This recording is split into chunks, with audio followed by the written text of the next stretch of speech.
Hello, I'm Umesh Tripathi and we are going to learn how to analyze investable companies when it comes to the IT sector. We will know what IT sector is all about, what are the key metrics used in the IT sector analysis, what are the risks, challenges and cybersecurity threats associated when analyzing the IT sector, and how to analyze the overall IT sector companies. IT sector companies are the companies which basically provides services like software development, system integration, data analytics, cloud computing, big data and other IT enabled services. यहाँ पे कुछ IT कंपनियों का अगर हम example लें तो there are companies like TCS, Infosys, Birlasoft.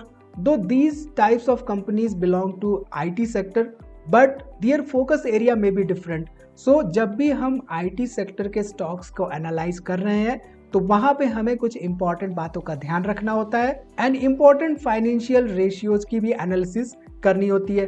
When it comes to the overall IT industry, it's basically a backbone of digital economy क्योंकि यहाँ से ना सिर्फ हाई एक्सपोर्ट रेवेन्यू जनरेट होता है बल्कि it's overall a major contributor to the GDP as well. जहां तक ग्लोबल स्टैंडिंग्स की बात है तो India holds around 55% of the global IT and BPM sourcing market according to the NASSCOM and its exports revenue for the year FY 2024 has been around $190 billion. जहां तक की features की बात है ओवरऑल IT सेक्टर की तो यहाँ पे सिंस टैलेंट पूल बहुत बड़ा है तो ये हाईली कॉस्ट इफेक्टिव है. इसके साथ ही साथ यहाँ पे 20 to 25% हाई प्रॉफिट मार्जिन मिलते हैं. सिंस यहाँ पे क्लाइंट्स एंड कंपनियों के बीच में लॉन्ग टर्म कॉन्ट्रैक्ट्स होते हैं तो रिकरिंग रेवेन्यू मॉडल की वजह से कंपनियां कंसिस्टेंट रेवेन्यू जनरेट करती हैं थ्रू सर्टेन क्लाइंट्स. इसके साथ ही साथ rapid adoption of artificial intelligence, big data, cloud computing and digital transformation is a key to success of IT companies. यहाँ पे कुछ की मैट्रिक्स देख लेते हैं जिसको कि हम IT कंपनीज की एनालिसिस के दौरान इस्तेमाल करते हैं. यहाँ पे रेवेन्यू ग्रोथ पे हमारा बहुत ज्यादा फोकस रहता है. साथ ही साथ जो EBIT मार्जिन होता है, earnings before interest and taxes का मार्जिन, जो कि ऑपरेटिंग प्रॉफिट से रिलेटेड होता है, इस पे भी हमारा फोकस रहता है. And return on equity is the key factor which we focus on when analysing the IT sector companies. So यहाँ पे basically revenue growth, year on year revenue increases कैसी हो रही है कंपनीज की, उस पर हम फोकस करते हैं. साथ ही साथ ऑपरेटिंग प्रॉफिट अगेंस्ट रेवेन्यूज कितने जनरेट कर रही है कंपनियां, उस पर हम फोकस करते हैं. And net income against equity कितना कंपनी जनरेट कर रही है, कितनी एफिशिएंटली जनरेट कर रही है, उस पर हम फोकस करते हैं. इसके साथ ही साथ client matrix is an important matrix जहां पे हम ये देखते हैं कि टोटल जो क्लाइंट्स हैं कंपनीज के वो कैसे रेवेन्यूज प्रोवाइड कर रहे हैं. Attrition rate is an important metrics when it comes to the analysis of the IT companies. Attrition rate में बेसिकली हम ये देखते हैं कि एम्प्लॉय एग्जिट परसेंटेज कितना रह रहा है उस पर्टिकुलर कंपनी का जिसका कि हम एनालिसिस कर रहे हैं. Lower is actually better. यहाँ पे एग्जाम्पल के तौर पे देखें तो जो इन्फोसिस है उसका FY 2024 में एम्प्लॉय एग्जिट रेट जो है 12.2% रहा है.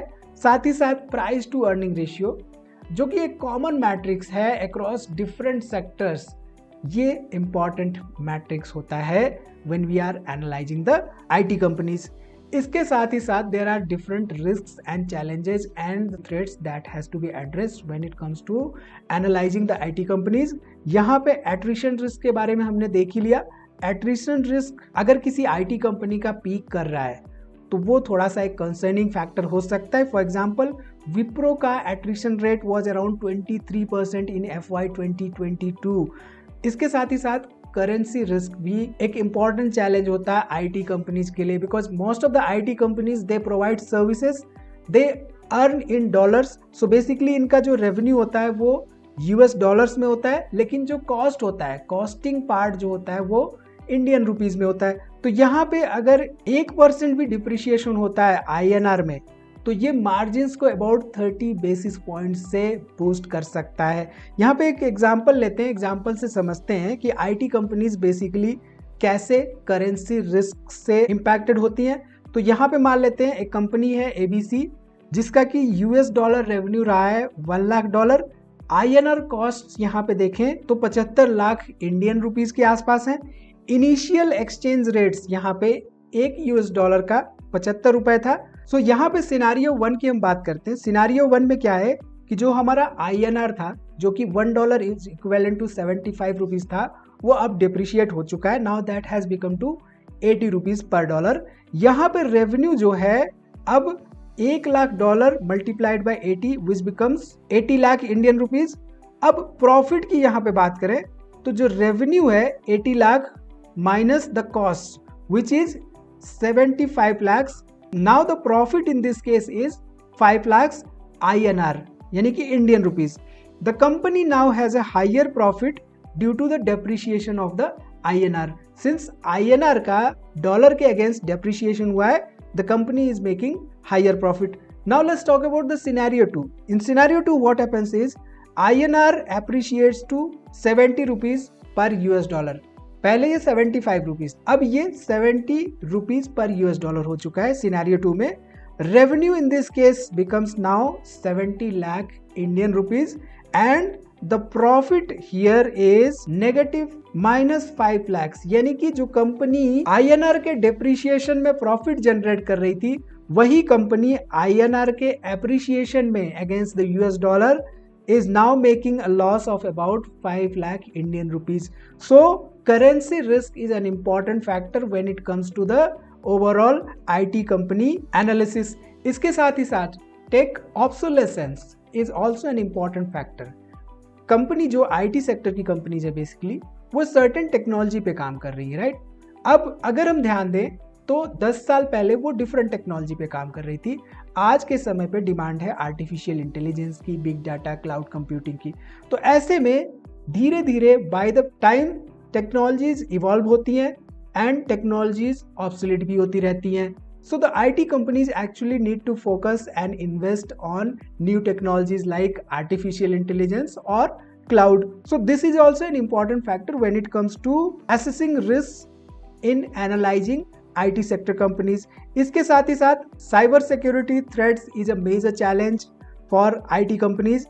Average data breach cost India में according to IBM 2023 reports 17.9 crore रहा है। मोस्टली जो sensitive companies like the BFSI यानी कि banking, financial services and insurance कंपनियां जो होती हैं, these face the higher threat levels when it comes to the cyber security threats. इसके साथ ही साथ regulatory and geopolitical risks associated रहते हैं IT कंपनीज के साथ। हमने कई बार कई इंस्टेंसेस में ऐसा देखा है कि because of the certain visa laws or the data localization laws, the IT companies are mostly impacted. Now let's talk about how to analyze the IT companies. Basically, the first and one of the important steps is to look at the business model of the IT company. Mostly ये जो IT companies हैं, इनकी जो categorisation है उसके basis पे हमें analysis करनी होती है।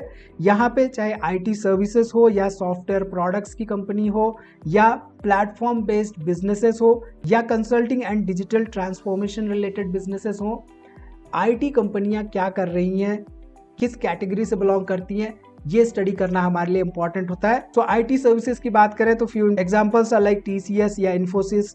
सॉफ्टवेयर प्रोडक्ट्स की अगर हम बात करें तो examples are like Freshworks.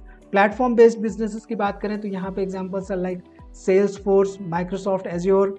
Consulting and digital transformation की बात करें तो यहाँ पे few companies are like Accenture, Wipro. तो ये IT सेक्टर से बिलोंग कर रही है कंपनियां, बट ये डिफरेंट कैटेगरीज पे काम कर रही हैं एंड इनके जो क्लाइंट्स हैं उनको सर्विसेज प्रोवाइड कर रही हैं। So when it comes to the overall business assessment of the IT company, we have to look on the revenue sources, whether it is a services IT company or a product based IT company. इनके domestic and international clients की detail भी हमें study करनी होती है and company project based revenue generate कर रही है या रिकरिंग रेवेन्यू जनरेट कर रही है, किस तरह के मॉडल पे काम कर रही है, उसकी स्टडी भी हमें करनी होती है। ठीक है, इसके साथ ही साथ industry trends and sector tailwinds, ये बहुत इंपॉर्टेंट होता है when we are analyzing the IT sector companies. So tailwinds basically means the decisions, regions and the political events that are considered useful to the business model and overall performance. So हमें जो overall industry trends है, जहाँ तक IT sector की बात है, इसको check करना इंपॉर्टेंट हो जाता है। Digital transformation spending, cloud adoption, artificial intelligence, machine learning integration, outsourcing and cyber security demand, इन सभी को एनालाइज करना हमारे लिए इंपॉर्टेंट हो जाता है। ठीक है, इसके साथ ही साथ इंपॉर्टेंट मैट्रिक्स चेक करना हमारे लिए बहुत इंपॉर्टेंट होता है when it comes to IT companies analysis. यहाँ पे कुछ इंपॉर्टेंट मैट्रिक्स है जैसे कि रेवेन्यू ग्रोथ हो गया, ईबिट मार्जिन हो गया यानी कि earnings before interest and taxes, return on equity, return on capital employed, evergreen matrix across different sectors, इनको हमें चेक करना ही करना होता है। साथ ही साथ attrition rate when it comes to the IT sector companies, very important metrics, and days sales outstanding. Days sales outstanding means DSO, which is efficiency in collecting the payments from the clients or customers. This is an important matrix when it comes to the IT sector companies analysis। ठीक, इसके साथ ही साथ client matrices, IT companies की client matrices analyse करना बहुत important होता है। टॉप क्लाइंट कंसंट्रेशन क्या है उस पर्टिकुलर कंपनी का, it should not be overly reliant on 1 or 2 clients. अगर कंपनी के पास केवल 1 और 2 क्लाइंट ही हैं तो ऐसे में वो वीक आईटी कंपनी कहलाती है। कंपनी के पास मान लीजिए 10 क्लाइंट्स हैं लेकिन वो 1 या 2 क्लाइंट्स पर ही निर्भर रहती है रेवेन्यू जनरेट करने के लिए, 1 या 2 क्लाइंट से ही 75, 80, 90% रेवेन्यू जनरेट कर रही है तो भी वो एक नेगेटिव पॉइंट होता है। And repeat business matters for the IT companies. So repeat business is an indicator of the strong relationship with the client. तो कंपनी अगर किसी क्लाइंट के साथ रिकरिंग बेस्ड मॉडल पे काम कर रही है या बिजनेस रिपीट मॉडल पे काम कर रही है जहां पे रिकरिंग रेवेन्यू जनरेट हो रहे हैं, so this is a good sign for a IT company. यहाँ पे जियोग्राफिक एक्सपोजर भी हमें एनालाइज करना होता है। हमें बेसिकली मैक्रो रिस्क जो होते हैं वो मॉनिटर करके चलने होते हैं। ठीक है, इसके साथ ही साथ हमें आईटी कंपनीज में मोस्टली टेक्नोलॉजिकल कैपेबिलिटीज को एसेस करना होता है जब भी हम आईटी कंपनीज के एनालिसिस कर रहे होते हैं। फॉर एग्जांपल, अगर हम किसी सर्टेन कंपनी ABC के एनालिसिस कर रहे हैं और हम ये देख रहे हैं कि वो अभी भी एक ऐसी टेक्नोलॉजी पे हाईली रिलायंट है अपने रेवेन्यू जनरेट करने के लिए जो कि अगले 1-2 साल में ही ऑब्सोलीट हो जाएगी, तो ऐसी कंपनियों में इन्वेस्टमेंट करना थोड़ा सा रिस्की हो सकता है। So basically we should evaluate technological capabilities of the company and mostly around cloud, data analytics, artificial intelligence, automation, cyber security. We should also check the number of patents filed and patents owned by the IT company and R&D expenditures as well. ठीक है, इसके साथ ही साथ management quality and strategy of the company is very important factor. हमें इनकी जो capital allocation policy है, बेसिकली बायबैक्स या डिविडेंड्स, इसकी एनालिसिस करनी चाहिए। And what is the track record of overall execution of the projects और सर्विसेज, इसकी इवैल्यूएशन भी करनी चाहिए। अब यहाँ पे कुछ इंपॉर्टेंट वैल्यूएशन मैट्रिक्स डिस्कस कर लेते हैं। तो यहाँ पे basically price to earning ratio, EV to EBITDA ratio and PG ratio are the important valuation metrics when it comes to the analysis or evaluation of the IT companies। तो यहाँ पे आप एग्जांपल देखिए, TCS, Infosys and Tech Mahindra का peer comparison किया हुआ है। Price to earning ratio TCS का 28x है, Infosys का 24x, Tech Mahindra 22x।